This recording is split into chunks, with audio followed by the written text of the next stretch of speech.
So good morning, everyone.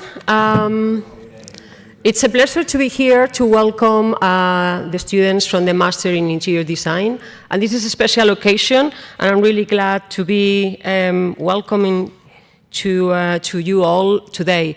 We are going to start with our Dean of the School of Architecture and Design, David Goodman, who will be saying why it's important to be part of this institution and how important it is for all of you to be here today. Then we'll be following by the director of the program, the director of the master, Andrea Caruso, who will be talking to you as well.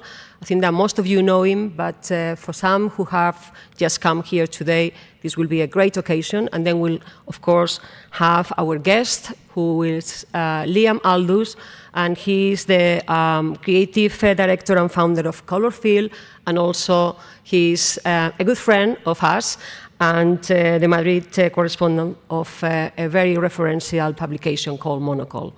So, without any further ado, I will ask, please, Dean David Goodman to come to the stage. Thank you.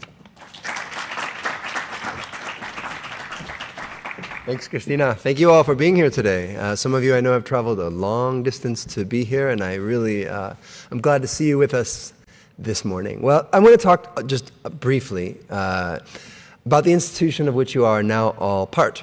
You guys know where you are? Physically? Yeah. IE University is a tremendously entrepreneurial international institution. The IE School of Architecture and Design, we fit within that entrepreneurial framework, but we do things a little differently. We are a school that's growing quickly. We are about 650 students from fashion design to architecture, interior design, real estate development, a range of things. And what do we do across those different programs? Because you could imagine that there's quite a lot of difference in let's say doing an interior design master from doing a real estate development master or an architecture undergraduate degree.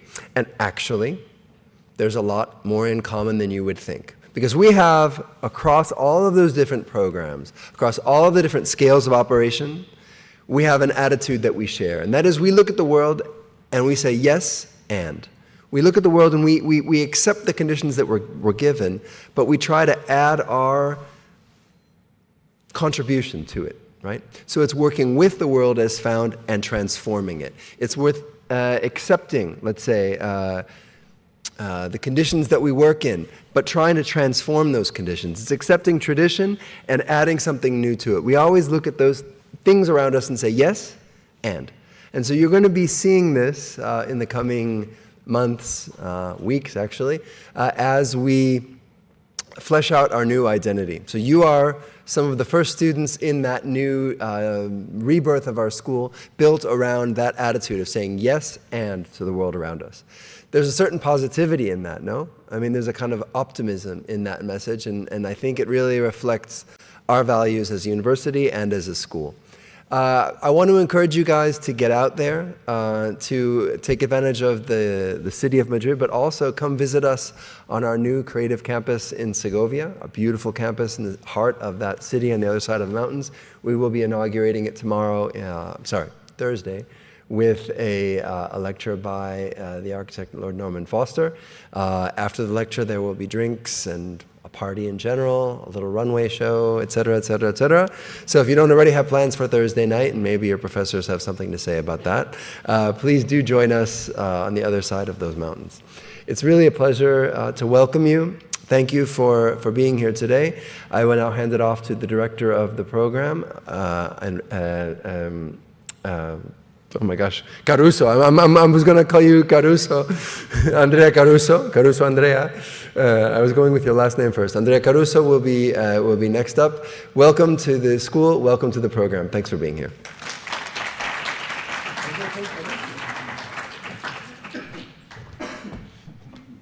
Okay, good morning, everyone. Thank you for being here. I'm very, very happy to see you all. I'm very thankful to the full School of Design and Architecture. I want to start, and I will be very briefly, because today protagonist is someone else, and also it's about you, this event. It's a moment where we officially start the Master in Interior Design. We already knew each other a couple of weeks ago. We've been holding a bootcamp program where we got to know almost all of us, right? We got a few new students arriving today, which I haven't met personally. But it was very fun. We've been sketching, we've been cooking together, we've been having a design safari in Madrid, and especially we've been experiencing to be all together outside the class. And I think being outside and in contact with the things that the school has around is something very important about this program. And it's all about human connection, which is something that really relates to the speaker that we have invited today, Liam Aldous. Thank you for coming all the way to Madrid. Liam and I, we met a few years ago, maybe more than a few years ago. He's such an inspiring guy. He's been doing many, many different things, apart from being the Spain correspondent of Monocle. He's been running a personal program with his brand, Colorfield, organizing events that I always wish to be part and taking part of, but haven't had the privilege to be in yet.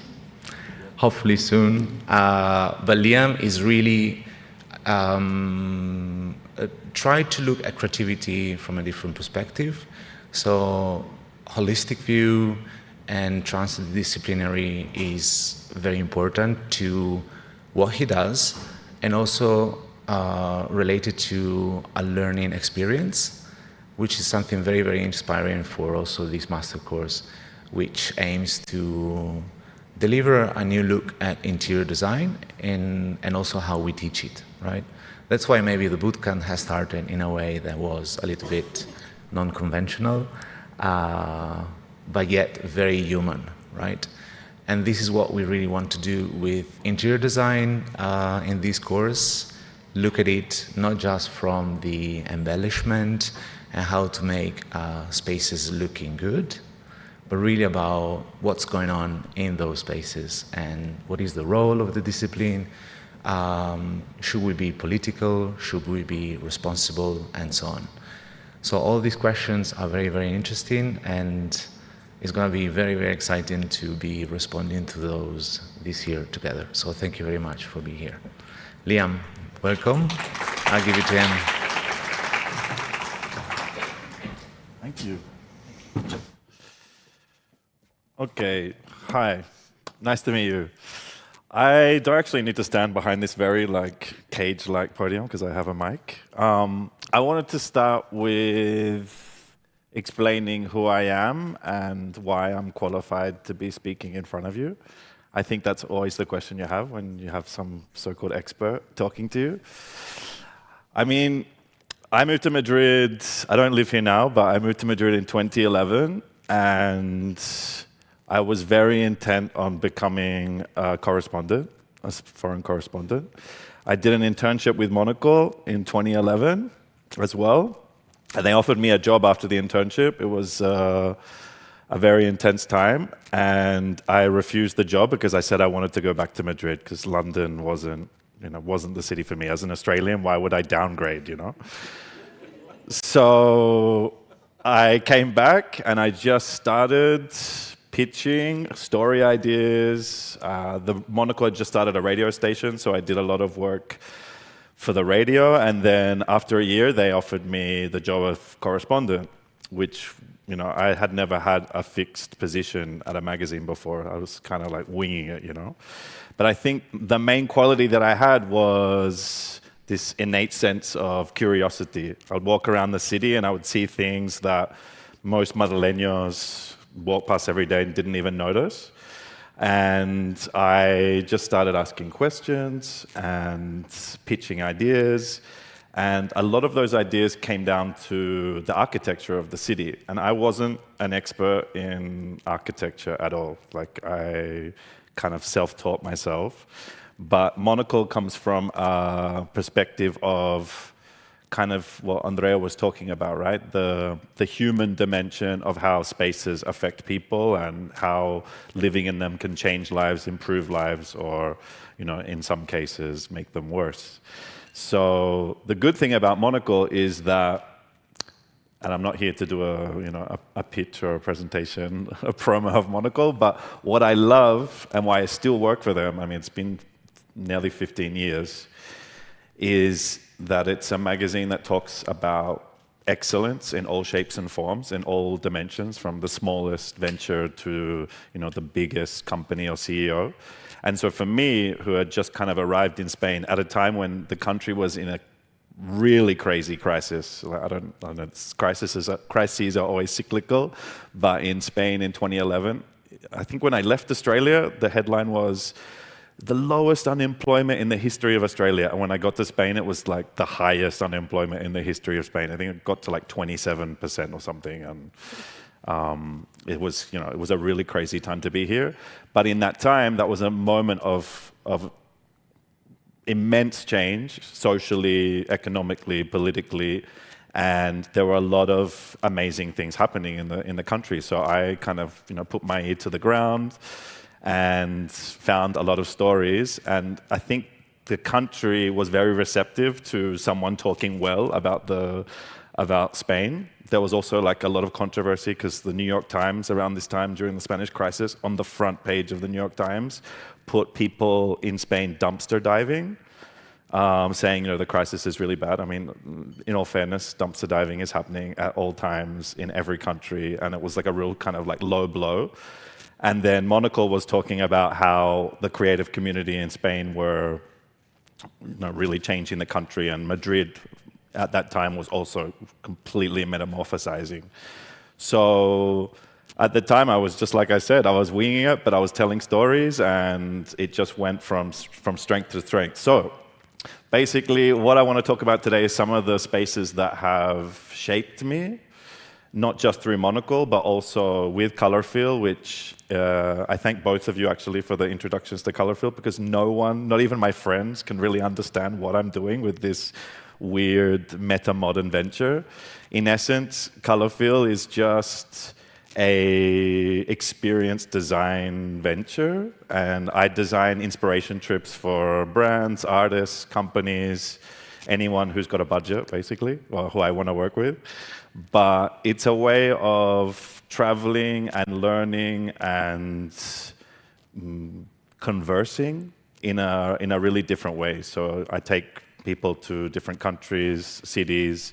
I just got back from Marseille last week, and I did one, which is also why I'm still very tired, because these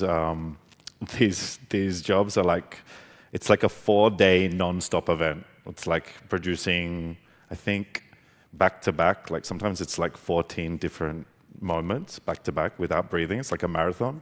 My team is very, very resilient, let's say. But before I start talking in all abstract, I'm going to take you through some spaces.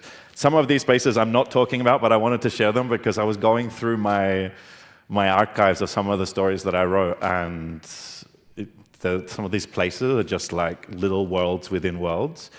The one on the left here is Torres Blancas, which you may have seen. I don't know if any of you know this building.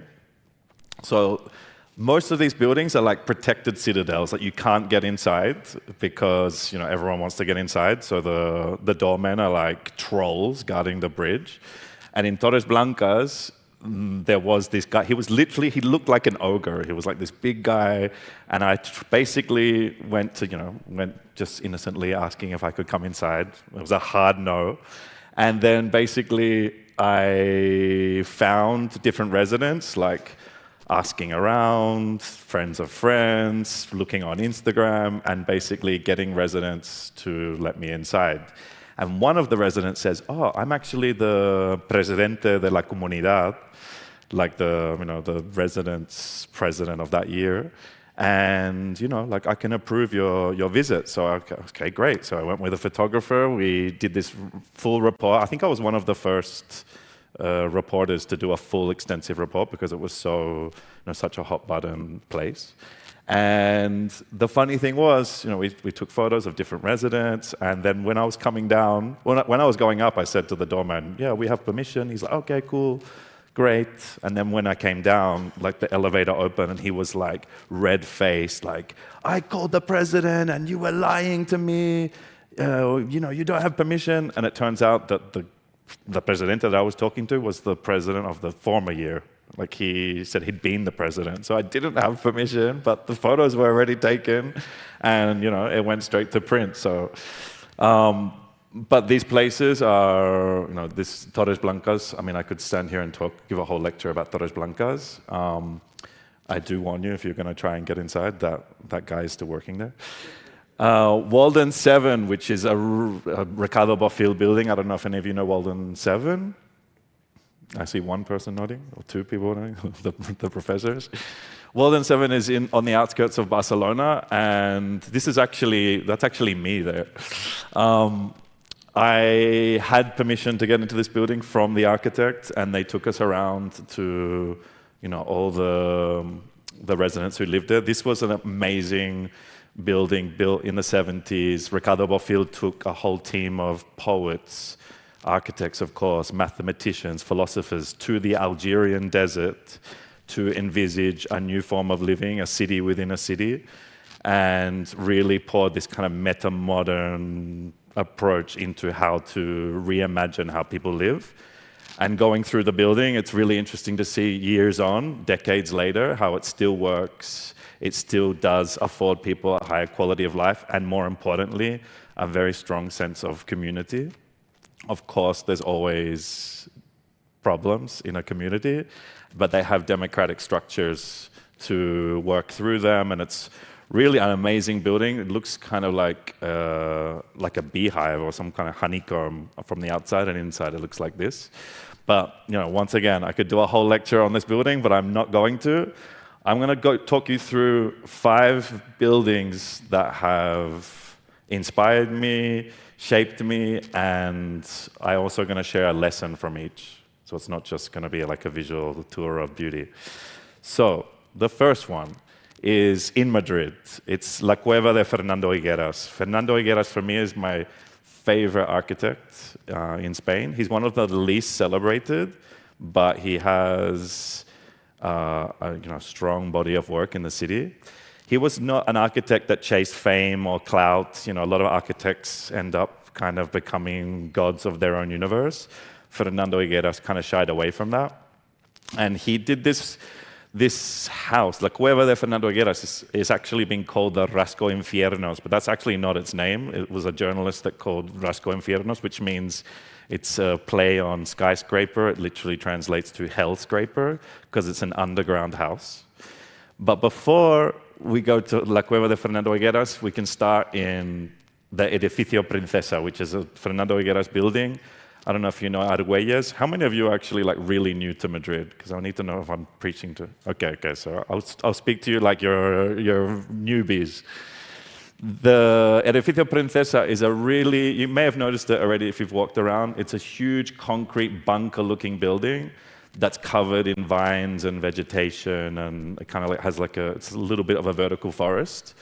And this, for me, was my first expo in Monaco. The expo in the magazine is the biggest report. It's like a 1,000 to 2,000 word piece, sometimes 18 pages, a huge photo report.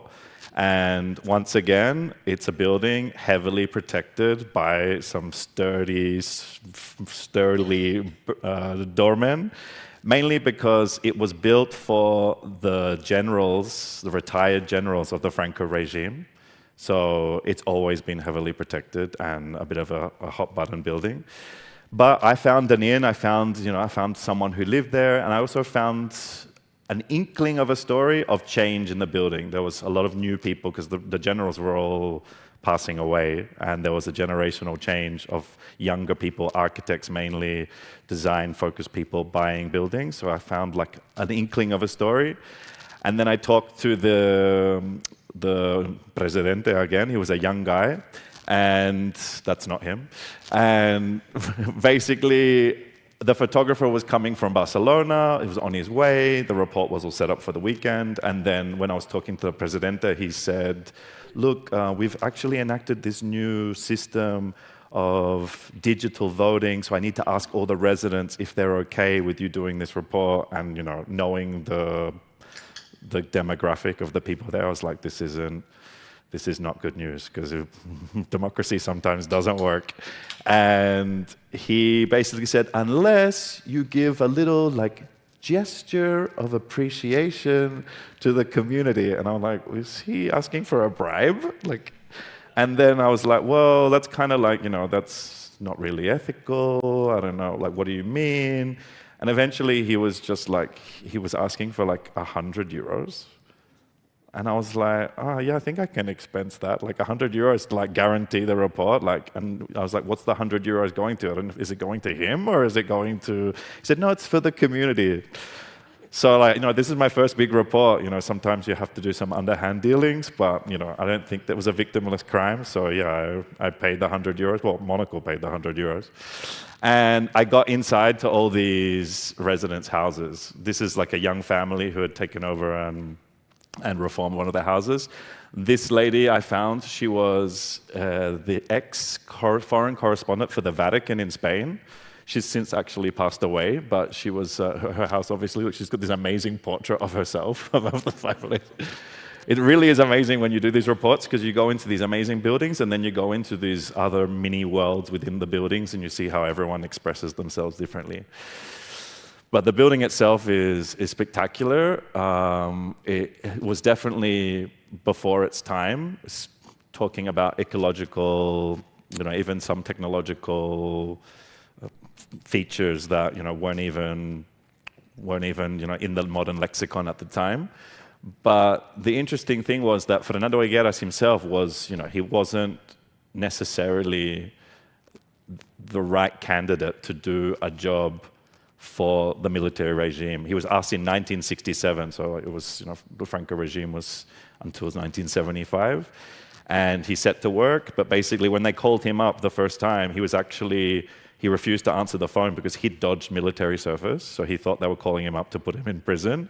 But eventually the message got to him that no, like one of the generals who was in charge of commissioning the architecture, his son was at the architecture school and Fernando was a teacher at the school, and he recommended his teacher. So for some reason, the stars aligned, and you know, the military regime actually commissioned an iconoclastic architect like Fernando Higueras to do this building. And you know, sometimes there's these little twists of history that, you know, don't make sense. But in the end, when I was doing the report, as you can see, there's still a lot of elderly people. But I even found, you know, this is sometimes the miracle of when you just get your foot in the door of a report. I found out that, and there's a lot of whispers between the residents, that the General Tejero, who is, you know, quite renowned in Spain, he is the general who led an attempted coup in the Spanish parliament in 1981. He held all the MPs in the parliament hostage for 22 hours with some of his colleagues, and he went to prison for it. You know, this is a big part of the democratic law of Spain. The king intervened. It was this, you know, this big story in Spanish democracy, which at that time was only 6 years old, and very, very tense times. And I found out that he was living there. And they were all whispering, you know, Tejero is here, you know, we see him in the morning. There was all these whispers of like, and kind of like glimmers of the Spain's fading past, and then the new people coming in. And I kind of told this story about how, you know, this generational change in the country as well, which was, you know, the older generation from that era were literally dying out. And in this case, in the building, they were talking about how when they did their meetings of the residents, it was literally descended into, you know, you've got like you're fighting with old generals about, you know, whether they should paint the pool blue or white, and you know, they were really like resentful of the new people coming in, but you know, through democratic conversation and process, they had small successes. But this report basically led me to Fernando Higueras' cave, which, as you can see here, these actually ended up being asked by a brand called Loewe. You probably know Loewe. Now it's a lot more famous than it was back then. But I got asked I'd done a couple of projects with Loewe, and I was asked, Liam, we need your help because we shot a lookbook in this space, and we want to do a short film about the space, but Lola Botilla, who is Fernando Higueras' partner, Fernando Higueras is no longer with us. She is a full-on character, like she needs to be in this film, but she's camera shy and she doesn't want to be in the film. Like, could you come maybe and convince her to be in the film? So I was like, sure, I'll go and see Lola. I'd talked to her when I was doing the previous report. So I go into this meeting, and she's like, straight away, before we could even say anything, she's like, no, there is no way that I'm going to be part of this film. No. She was just like completely against the idea. But I just leveled with her and I said, Lola, like, to honor Fernando's legacy and also, tell your side of the story, because she was also his partner and she was also a photographer and worked a lot also with the architecture. As many great women in history have done, have unfortunately lived in the shadow of the megalomania of their partners, right? And I was like, now it's your time to tell your story, and I think we can't do this film without you. And I just kind of leveled with her, and then, I saw her energy kind of like lower, and then by the end of the meeting, we had a date set for filming, which was just like, we walked out, like the guy from Loewe, Martin, who didn't really speak Spanish, was just like, what did you say? Like, how did you, she went from like yelling at us to like putting a date in the diary. And what happened with this film was that I ended up directing the film, and I'd never directed a film before. Like, I went along to kind of like do the interview. The interview was between, I don't know if I have a picture, between a student of Fernando and Lola, and I was just conversing about, about him. And it was really interesting because Fernando talked a lot about bringing nature and light into his buildings, but with an underground house, it was actually incredibly luminous because it has a huge skylight, and I think I say on the place used to look like the jungle, and when the grasshoppers used to get in here, we were delighted.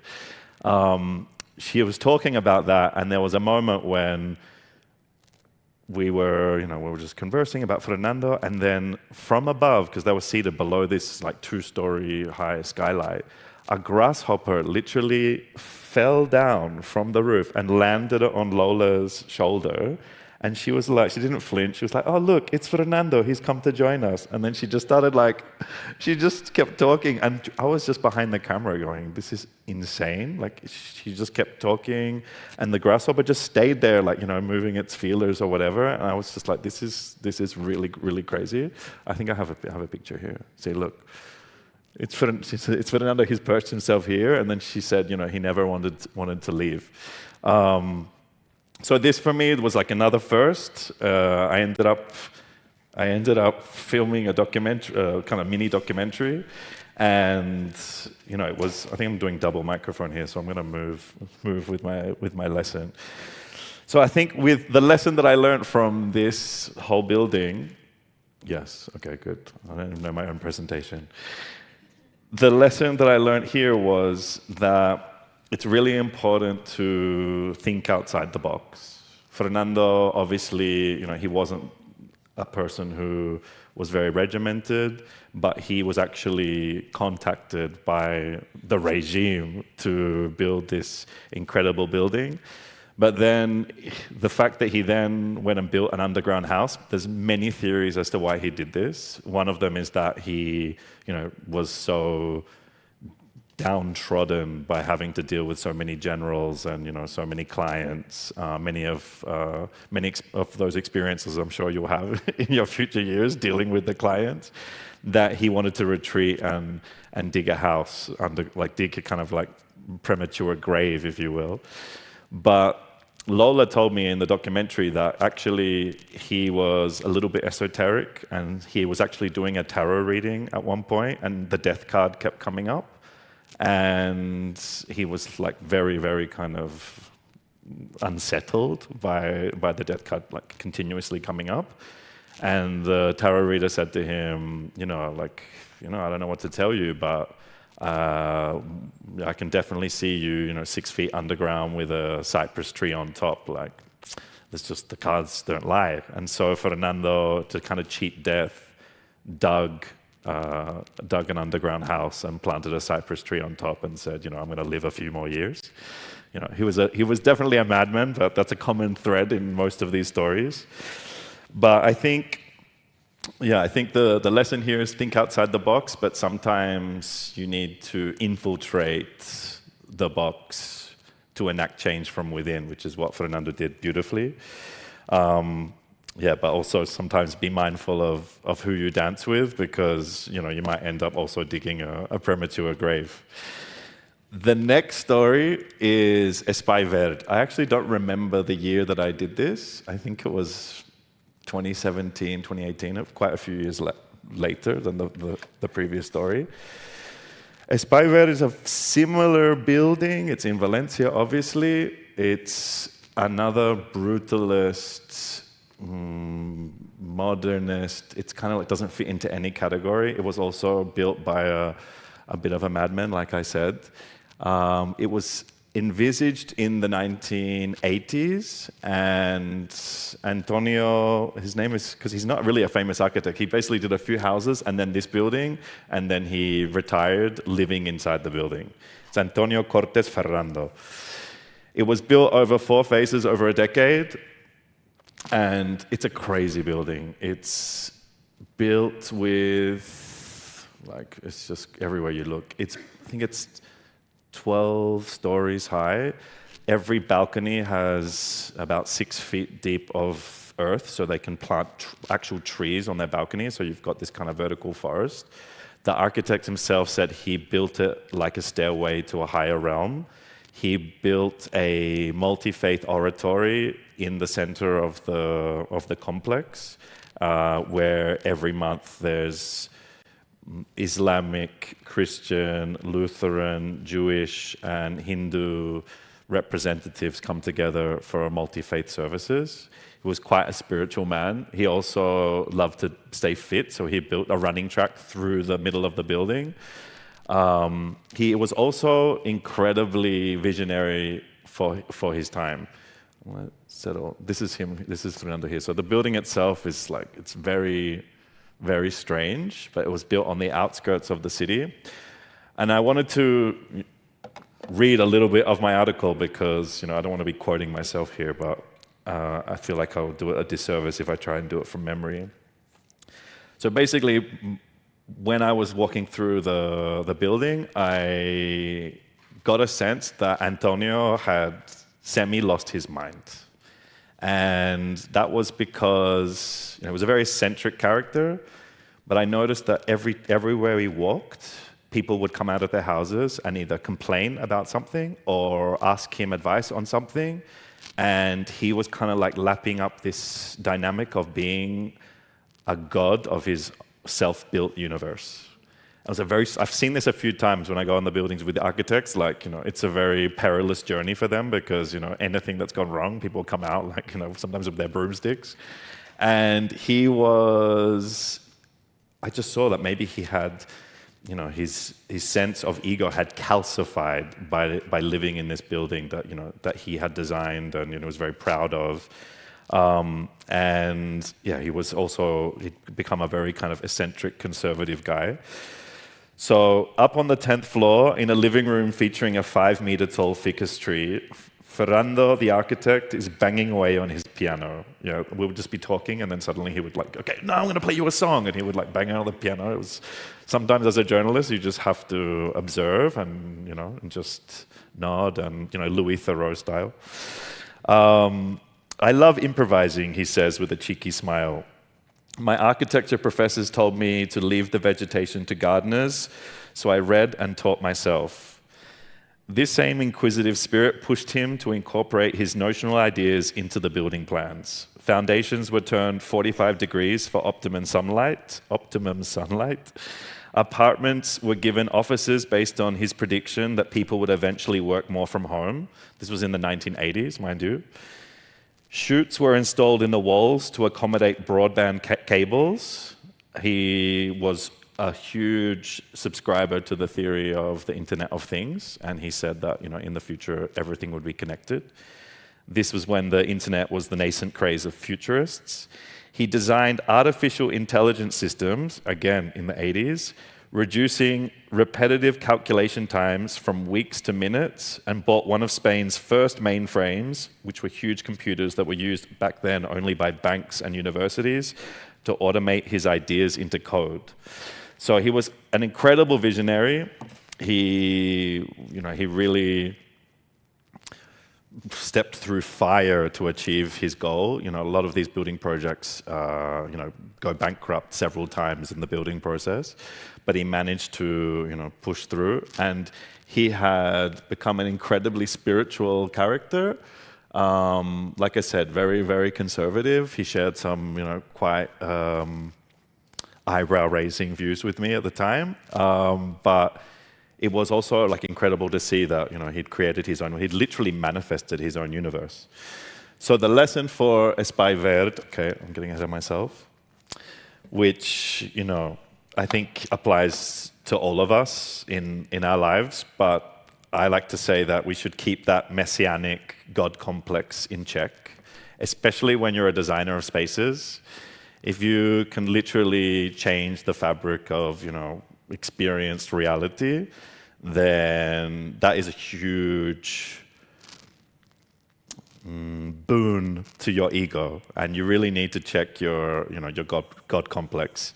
I think we see that a lot with celebrity culture. When people are surrounded by yes men or yes people, they have no checks on their creativity, and it can become a problem. And in this case, he created this amazing building that is a world apart, but he has literally, I think, gone a little bit insane because he's just surrounded by sycophants. So keep that in mind when you're building a space. You're not a god, but you are you're a person, I guess. I don't know what the opposite of God is. We're all God. All right, so next space, we're going to leave Spain for a little bit and go to Tbilisi. Has anyone been to Georgia, the country? Oh, good. Okay, great. Georgia, for me, is an incredible place. I've been traveling there for 5 years. I'm currently on a break with Georgia, which I'll get to in a little bit. But for 5 years, I traveled back and forth. The first time I went there, actually, was to do a project for Nike for Colorfield. It was actually the second Colorfield that I did. And I was asked it was the influencer marketing team. So this is the culture team at Nike. It was the London team. It was the team that are doing all the collaborations with everyone from sports stars to Drake they're doing, to Skepta, all these kind of collaborations. And I was told by the director that, they've seen it all. We want to go somewhere new and refreshing. And I've been reading a little bit about Georgia, which was in its post-revolutionary kind of explosive, creative stage. I've been reading about it a lot in Monocle, so I was like, why don't we go to Tbilisi? The nightlife culture there is really interesting too. I don't know if you've heard of the Berghain in Berlin. Well, Tbilisi has the Bassiani, which is underneath the old Brutalist football stadium, this crazy nightclub. And there's a real revolutionary spirit being cultivated in the nightlife culture there. So I was like, that's the plug that I'm going to get the Nike team interested. But obviously, I love weaving in a political element to all the color fields. And I took the team there. I went there on a scout maybe 5 weeks before, had no idea about the country, had a few contacts, and obviously went and stayed at the Stumba Hotel. So the Stumba Hotel, I think Georgia, without this hotel, would be a completely different country. And this is a testament to the power of well-designed, well-envisaged spaces. The building itself is the old Soviet publishing house, the propaganda press, basically. And it was acquired by casino gambling magnate who has good intentions. I like to call him a benevolent billionaire. There's not many of them. But he has been buying up a lot of the old buildings and basically creating spaces which are incubators for the youth and the creative cultures of the country. The Stumbo Hotel is my favorite hotel in the world.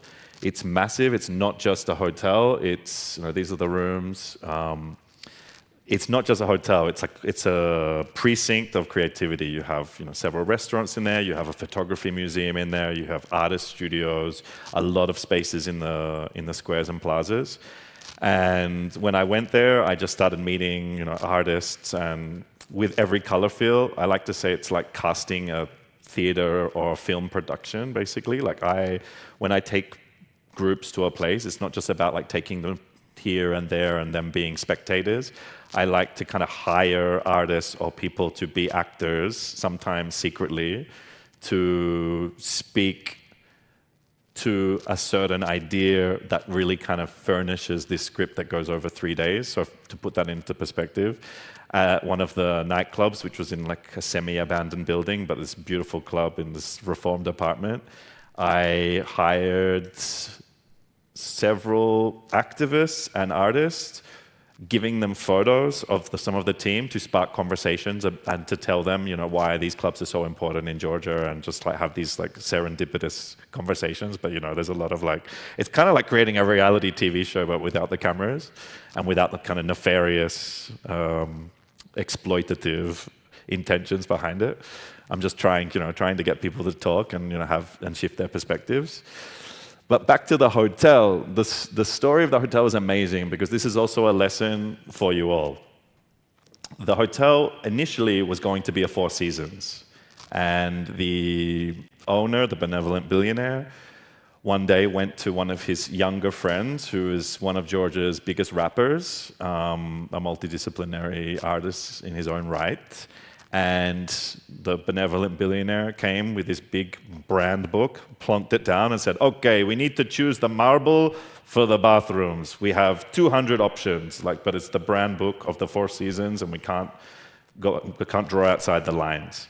And basically, the rapper was just like, nah, this is whack. What do you mean? We got to choose the marble. Why don't you just, this is Georgia. Why are we doing a Four Seasons? Why don't you just do your own thing? We've got so many incredible designers here. Georgia in itself is a country between so many major powers. There's so many design influences there. It really is an incredibly strange, mixed bag of a country. And by the end of the conversation, the billionaire was like, you're right. He really kind of also talked up to his ego, and he threw the book out and tore up the contract of the Four Seasons. And from that conversation, the Stumbo Hotel was born. And like I said, it's an incredible space. They're growing plants inside this also incubator. This is the breakfast room and cafe. It kind of looks a little bit Wes Anderson, but very Eastern European, very colorful.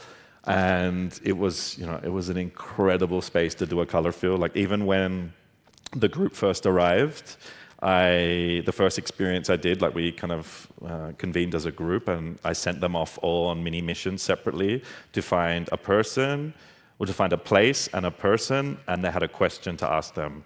And they had 20 minutes to find them and come back and share, who they talked to. And I sent them off. The rapper actually had his music studio somewhere hidden in the building.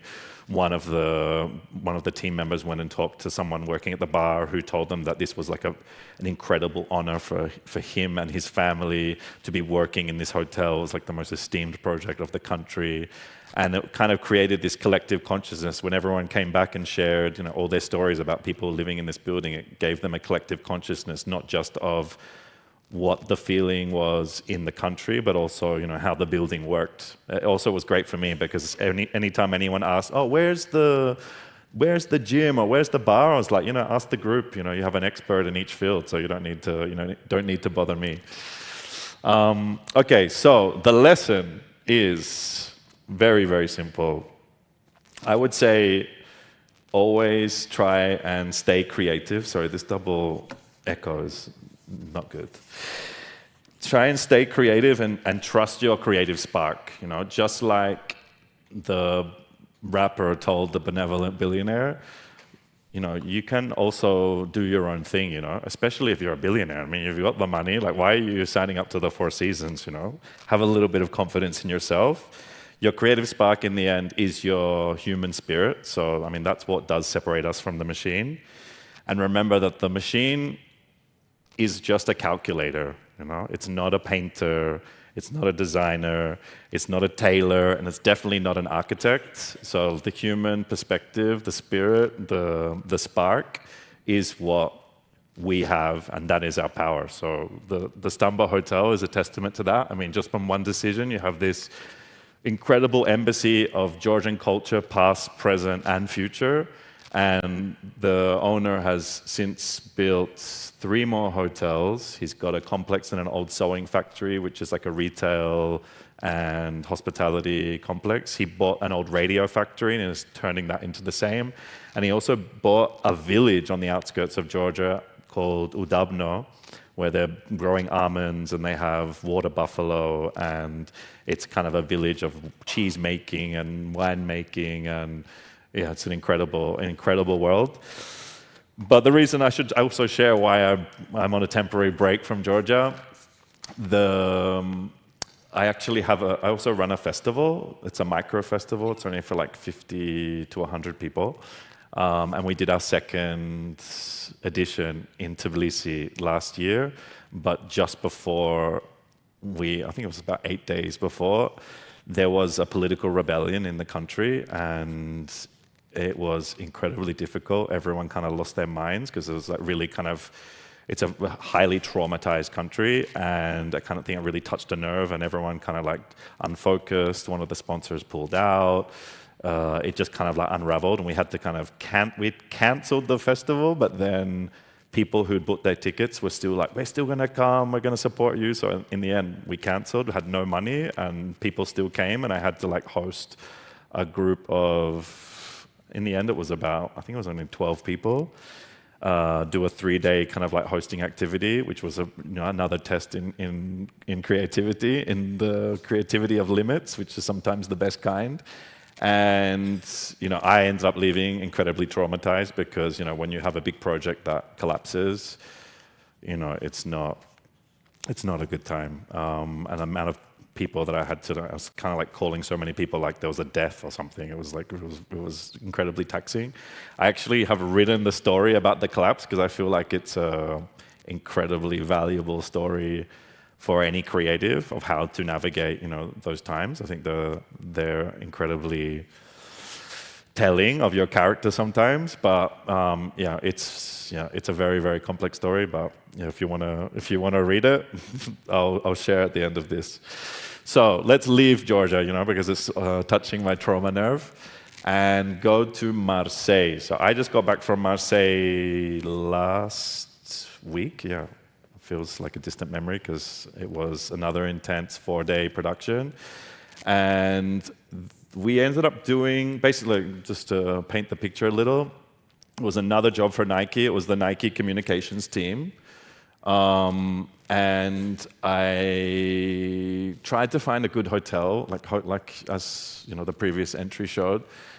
Hotels are their own worlds, and with Colorfield really needs a really good hotel to basically lay the foundation. It's kind of like the launch pad for everything, right? And of course, it being a small group, it was only 5 people, I took them to the radiant city of Le Corbusier, which is a residential complex as well, but he actually also envisaged, this was I think he started kind of ruminating on these ideas in the 40s, but it was completed in 1952, in the wake of incredible, devastating destruction in Marseille. Marseille was heavily bombed. Part of Marseille was heavily bombed in World War II. So there was an opening for new ideas of how to live, how to create a better work-life balance. And the Radiant City by Corbusier was one of these examples. It's a residential complex that is a vertical city as well. There's some of the floors have shops and There was a supermarket, and a lot of them now are just design shops and bookshops. And one of the floors is also a hotel, but the hotel initially was designed as kind of a hospice for the visiting relatives and friends of people coming to visit, the people living there. The apartments are quite small, so not really made for hosting. But now it's a hotel. It's only 20 rooms. The woman running it is also a little bit mad. But I love a mad person for Colourfield because they're like characters. Literally, we were like, when we were checking in, she was just like, putting on a show, sitting behind her desk, and she's like, 1 second, and then she just like pulls out a beer from under the from under the desk and like drank the beer, and then I think it was like midday or something as well. She wasn't a drunk, but she did love the beer, and I took them to the Radiant City and I also took them to Marseille because we're living in an incredibly, I like to say, incoherent time. There's a lot of people trying to capture the era. Is it the age of collapse? Are we living in the age of automation? Are we living in the age of simulacra? I mean, I think all of those things are still true. But I also think we're living in an incredibly incoherent time, politically, socially, creatively. And that just comes from maybe, we're seeing the collapse of a lot of systems and the new systems are still being built. So we're in this kind of like liminal space. So for a team that's working in communications, it's a very complex, and especially at a company like Nike, which is, a huge corporation, also recently quite incoherent, let's say. They've gone through a lot of reorganizations and they're trying to recalibrate from within the company. So the communications team have an incredibly difficult task, and I took them to Marseille because Marseille is a city that relishes saying no. I mean, maybe French people in general love saying no, but Marseille loves saying no because they have very strong boundaries between work and life. For example, most of the good restaurants in Marseille are closed on the weekends. Like, they're closed Saturday, Sunday, and Monday. And I was doing this offsite for Nike Sunday to Wednesday. It was incredibly difficult to find a good restaurant. But they do this because, they've put a boundary in when they live and when they work. And, who are they working for and who are they living for? And it's a city that really relishes that division. And I think in this age of increasing the invasion of the virtual world into our literal body sometimes is speeding up, and it feels like we're no longer sitting in the driver's seat of our own destiny at times. We're often told that we're not. We just have to shut up and deal with it. But I did this offsite to kind of teach them that, we still have agency, we still have sovereignty. And I basically took them through the whole city to talk to different creatives, entrepreneurs, designers, photographers. And they all had a different perspective, but a kind of similar perspective in a way of, who's in control of their lives, and also redesigning concepts to their liking. So for example, there was an optician who had turned his shop into a half gallery, and he was doing collaborations with speaker makers, and he had in his shop window, he was doing exhibitions, and he was also using incredibly ethical, only stocking ethical brands or brands that were transparent about their processes. And he was saying, I'm an optician. There's a clinical side to what I do, but I also want to have fun. I don't want to just be here, in this automated, predictable universe. I also want to bring creativity into what I do. And all of the people that were in this building, I should show you a bit more of the building. This is obviously the Radiant City, and this is the building that's on top, which was the former gymnasium, is now an art space. And the whole time that we were there in Marseille, I kind of also wanted to show the group that they also can take control of their diaries too. You know, like when you work in a corporation, people are just putting meetings in the diary and you don't even sometimes have control over it.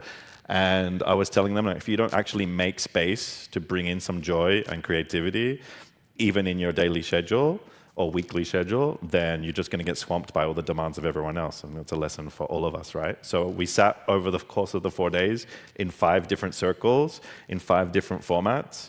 And one of them, this is the building, it's very colorful here. So one of them was in the corridor where some of the shops are. And this circle was great. I think it was circle number 2. And this woman sitting here, I'm so grateful for her because she was a Spanish woman running one of the shops. All the French people I talked to, asking them, you know, for an in, were just like, also the power of no, were giving me, you know, stone-faced, just like there was no in. And of course, when I talked to the Spanish woman, she was like, sure, like open my shop. She came and sat in the circle and she told us about how the community still does meetings every few months in this space. Like all the residents come, they have all these chairs and they vote on certain things about the building. The rooftop, which is an art space now and is open to the public. There was even like a Chanel fashion show up there a few months ago. She said that every year the residents vote on whether they're going to keep it open to the public or not. So it's like a very sensitive space. And I was at the time trying to, when she told me this, I was trying to, you know, use the upstairs space to do a future visualization session. And you know, when I heard that, I knew that, you know, this is why I'm getting so many no's, because you know everyone's so nervous as to like, upset the residents. But as you can see to the right, we did do a future visualization in the morning on the rooftop. Obviously, the security came and tried to interrupt the circle, even though, you know, we had permission. But the beautiful thing is, when you stay at the hotel, which is actually not that expensive either, if you're thinking of going and you've stayed there before, if you go there, you actually made honorary residents of the building. So like you have all the rights of the building. You can go even like upstairs. There's a pool and a kindergarten up there for the residents and also for the neighborhood. And you know, there's some barriers where you're not allowed to go if you're just a visiting tourist. But if you're staying in the hotel, you have carte blanche to go around. So yeah, when the security came up, we said, no, like he said, are you residents? And we were like, yeah, we actually are residents. And he was like, okay, cool. And then he left us alone. Thankfully, it wasn't in the middle of the meditation. So the lesson for Le Corbusier's Radiant City, I would say, you know, this is a building that has been standing for more than 80 years, and it's still incredibly vibrant. You know, it's still having a huge impact on the people that live there. There's an incredible sense of pride, an incredible sense of community.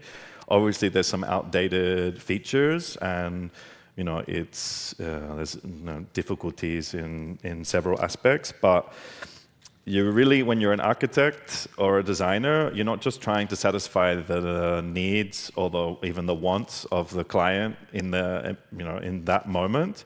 You have to think, you know, beyond your time. And sometimes I like to remind people of an indigenous American principle called the 7 Generations Principle. I don't know which tribe it's from, but they have a principle which every decision that is taken that affects the community needs to take into account the lives of the people 7 generations into the future, which is, you know, that way of thinking is completely anathema to how we work and live today.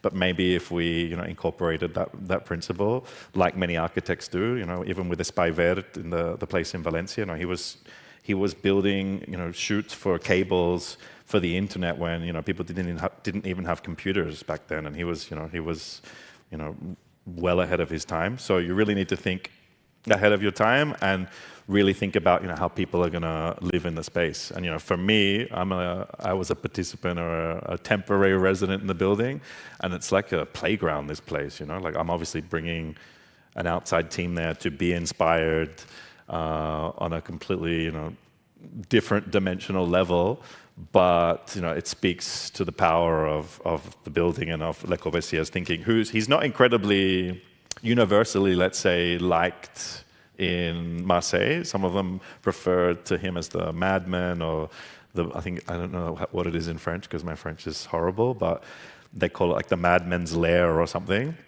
But any madman or anyone who proposes to do something new and break the norm is by definition a madman, no?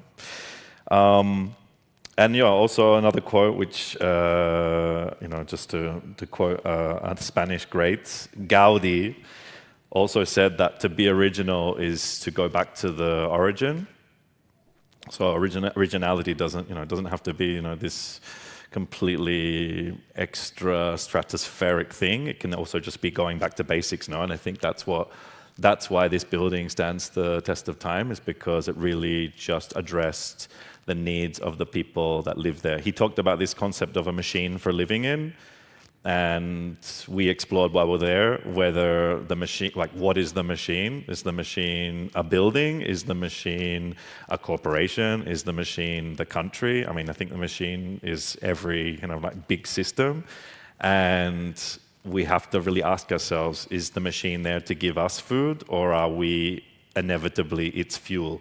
I think this is also the conversation that is in the culture at the moment, is what are we even here for? Are we just cogs in the system, or are we in the driver's seat? So the final place. So this place is a little bit different.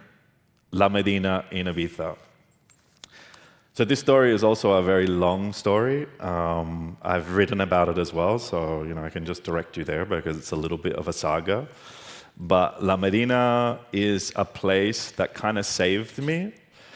I moved to Ibiza in 2019, about 5 months before the pandemic, and thank God, because otherwise I would have been in Madrid in a small apartment with not many views, not many windows. I loved my apartment, but it was also kind of like a cave.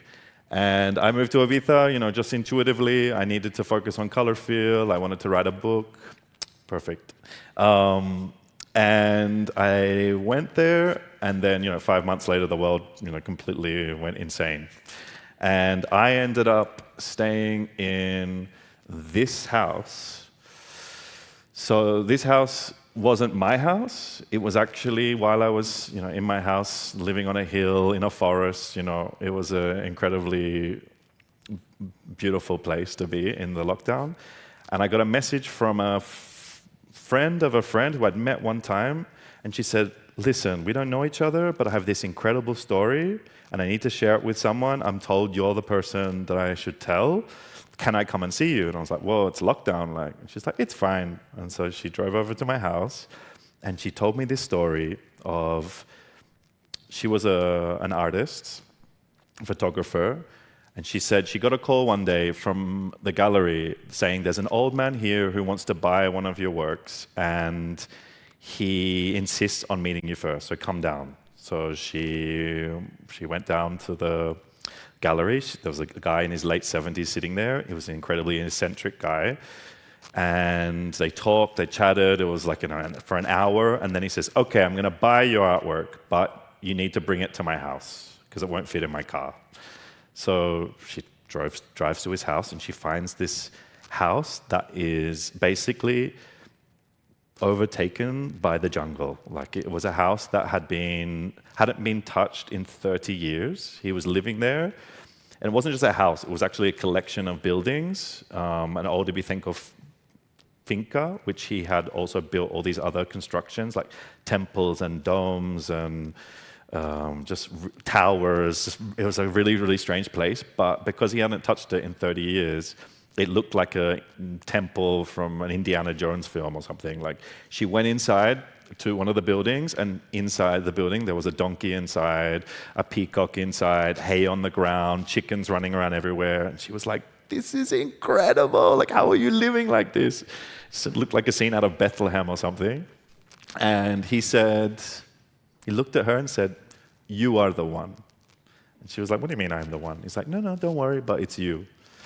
Then he takes her around the house, he shows her more, she's taking photos. The next day, he calls her up and says, "I want to tell you what I mean by you are the one." So she goes back, she's curious, but a little bit skeptical. He sits her down and says, I'm going to give you my house. And she was like, straight away, yeah, you're an old guy, I'm in my 30s, sure, you're going to give me your house, blah, blah.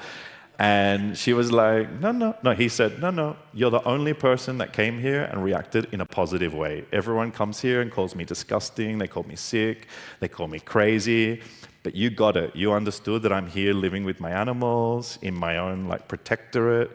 I've turned my back on the world, but I've created my own miniature world here. And, I don't have any offspring, I don't have any partners, and I need someone who is going to love this place just as much as me and, look after my animals. And I don't want the government to, come in here and, destroy it or whatever. So, she tells me this story. And at the time, I had been asked by Loewe to do a podcast about the island, in lockdown, and I was looking for incredible stories. And this story literally came to my door and knocked on my door. So after the lockdown was lifted, I went there and she showed me around the place and she was like, I don't know what to do. I've inherited this place. He obviously had died. I've inherited this place. I found all his photography. He was a Swiss fashion photographer back in the 50s. He was doing all the covers. I've just got this archive of material. What are we going to do? And I had the idea that we should create a kind of artist residency, kind of an escape from the internet in an incredibly insane time, which was 2020 and 2021. And we'll use the money from the people coming to stay to reform the place and just at least make it habitable, no? And so we did it. And this was an insane story. A lot of people said to me, where did you go, in the pandemic? And I was still doing things, but this took so much of my energy, and it was, a crazy, crazy time. Like I said, if I begin to tell the story, I'll go down a rabbit hole. But I have written about it. Just actually last month, I started publishing on my Substack, just to pay homage to this place. But I did create a short film. It's 1 minute. I have to give a trigger warning. There was a lot of fashion shoots at this place. We even, at one point, just to preface this project in the reality, none of what we did in that time was legal. Let's be real. Not that we were doing anything, incredibly destructive, but, even reforming this old monument was, I think if inspectors who were giving the licenses for construction had gone there, their heads would have exploded because, you don't know where to start. So, at the time when we were doing a little bit of the reconstruction and, doing this, under the cover of darkness and secrecy, a group of fashion people came and wanted to do a shoot for Vogue magazine. And they ended up doing the shoot, and the images ended up being on the cover of Vogue, in 2021, when we were doing this secret project. So I remember doing the secret project, walking through the airport and seeing my bedroom on the cover of Spanish Vogue, in 20 different magazines, just being this is just insane that we're hidden in plain sight in a way. So the trigger warning is that you might see there's no nudity, but you'll see, this is a lot of flashes of images, you'll see a lot of bikini-clad women. So there was no pornos shot in the house, it was all for the high art of fashion.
5 years of the pandemic, like in 1 minute.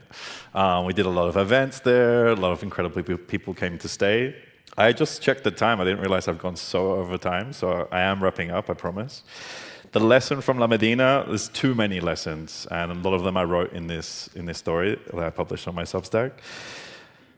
I think the main lesson is that a space or a place can also make its inhabitants go crazy. The short version of that lesson is that the woman who owns it has now turned into a complete hermit who, just like the former owner, and she's now become a recluse, doesn't want anyone to go back to the space, and it's like this circular story that has repeated itself. And I think the lesson for me is, like, when you work with someone, or when you work on a project, you should be mindful of the realities and not starstruck by the potential. Sometimes things, all that glitters is not gold. And while this was an incredible gift to live here and create here and completely transform a miniature world in a time of like complete madness on the outside, beyond the gates, I think the issues which you can read about in this story, there were some incredible red flags in this project at the beginning, and I think you need to be mindful of the realities. And in that sense, I'll end by saying that sometimes an architect or a designer is more defined by their no's than by their yeses. So the projects you say no to can define you more than the ones you actually say yes to. So to conclude, so I was actually like in 2020 when the second lockdown happened, I was living in this house, which doesn't look like a house, but it was like living in a stone bubble. So to conclude, I would say the unifying thread going through all of those, mini worlds, I hope I haven't overwhelmed you with so many different places. But I would say trust your intuition, stay curious, definitely stay creative, resist the machine, or at least try to mess with it a little. And while you're in here, learning how to create new universes, much like all the people we saw, or out there building them, remember to keep your intentions firmly grounded on the earth. Thanks.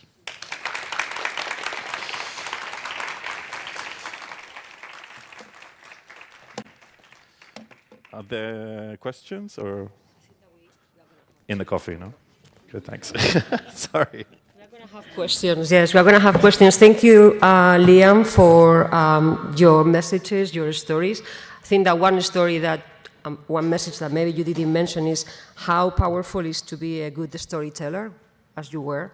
And I think that with that, I'm going to ask everybody to come and take a photo of all the class 25-26. So please come here with our dean and the director, and also with Fernando Pino, he's the coordinator of the module of Design Innovation Platform. So students, team, please come here and we'll take a photo, and then we can have a coffee and ask questions to everyone. Thank you.